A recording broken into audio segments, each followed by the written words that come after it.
My name is Chris Zarate. I'm an SI tutor out of the Office of Student Success, and I tutor the Accuplacer. The Accuplacer is a three-part exam, the math, reading, and writing.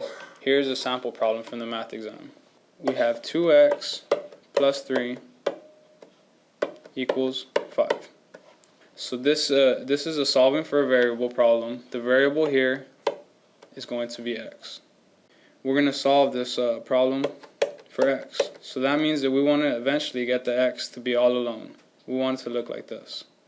So in order to do that, we're going to have to start getting all the numbers away from the x to the other side. And the way that we do that is we get rid of the 3 by subtracting 3. And the major rule here that we have to remember is whatever you do on one side, you have to do on the other. So we subtracted 3 here, but we're also going to have to subtract 3 on the other side. So now we're going to go ahead and rewrite the equation, and we're going to do the math that we have written down.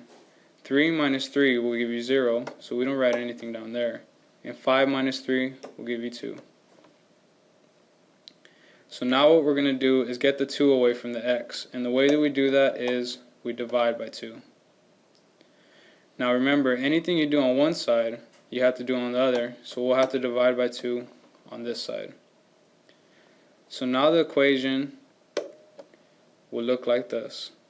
2 divided by 2 will give you 1, and the x is all alone, so we're done with this problem. Now what you have to remember here is we identify the variable, and it's going to be x. We have to get rid of everything around the x, which would be the 3 and the 2. And the way that we do that is by going opposite. This was a positive 3, so we subtracted 3. But the rule here was whatever we did on one side, we do to the other. So now after we do the math, the next step would be to get rid of the 2's.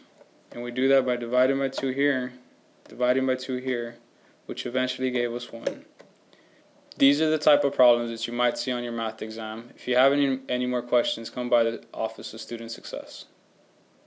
No.